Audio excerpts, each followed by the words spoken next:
Hi and welcome to ADS. My name is Ryan Gufferkhan, and I will be talking about literature, studying, and taking on new perspectives. One book that I highly recommend to everybody, like mandatory reading, is The Goal by Elihu M. Goldrat. One of the big takeaways is the effects that constraints have on your business and on your own personal life.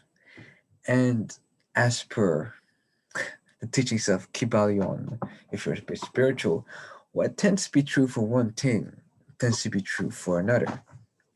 So the way this book specifically is structured is very much in a storytelling format where you have this plant manager or director, Alex, who's going through a very difficult situation, both with his business as well as with his wife. So, a familiar situation where all of us at least have a few experiences with, where the plant is failing, the relationship tends to suffer as well because we as people tend to overcompensate just to save one and we tend to sacrifice another. Now, one of the big lessons that this book, and to that extent, the story, talks about is the idea of improving the system as a whole. So that would mean improving the business as a whole, improving your life as a whole. I truly believe that your life is an extension of your character, and thus your business is an extension of your character. So if you can optimize yourself, and of course, you can optimize your life. So what if we take a different perspective on your company through the teachings of the goal, and then you ask yourself, so why would I read this book? One, ask yourself what's the true purpose of a company. Besides the societal, it would have to be money.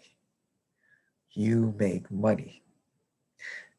Else, there's no reason for business to exist. Even if it was a non-profit organization, there has to be made money in order to feed the machine that is the business. Now, the book goes over like different parameters that you could use. One main parameter I heavily want to focus on is the throughput. The throughput would mean everything leading to the sale and the actual sale making the money, of course. And the reverse would also be true. I truly believe that taking different perspectives, meaning not only from your perspective earning the money, but also from the perspective of the client, anything that gets in the client's way of getting a very specific outcome that you provide, of course, will be called a constraint, also known as a bottleneck. Now, let's see. The book defines a bottleneck as any resource whose capacity is equal to or less than the demand placed upon it. A non-bottleneck would then be the exact reverse, any resource whose capacity is greater than the demand for it. So again, it's offer and demand. And what I've noticed is the perspective you take upon the constraint or the bottleneck will ultimately dictate on how you play with your business. Now, I don't say, see your business as a clay that you just form. However, I do see the business as puzzle pieces that you just bring together to create infinite art, which is chaos ultimately. However, with some clarity, you can start involving your team on a quest not only to save your company, but to optimize it in order to become the go to party for whatever product or service you provide your desired clients. In this book, and I really love this main character called Alex, his son is with the scouting, and he goes with them and he sees that the slowest kid is holding up the so-called throughput. And he would stick with this kid and wonder, what if we change the sequence of events? What would happen? According to, of course, the purpose of this event would mean going from A to B, which is very similar to what happens in a company. And what he has found is by testing different assumptions and different practices, we have now come to, by putting on the slowest the slowest factor at the beginning, he managed to test out different theories, and then at some point he figured, oh, wait a minute, the backpack of that specific slow kid is holding up not only the whole party, but the kid itself. So why not spread the pressure? And how that led to him improving his company, or this specific case, his plan, the plan that he manages, was to look at what the true goal is of the company, and then of course what the client expects, and figure out all the possible ways iteratively how to improve.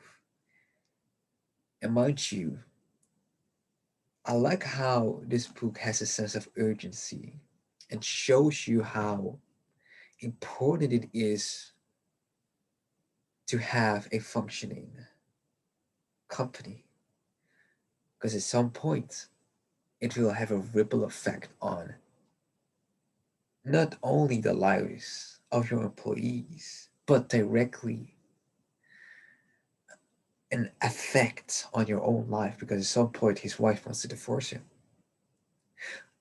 And it's until he makes time to truly understand what his relationship is about, to the goal of his relationship, and actively pursues not just saving his marriage,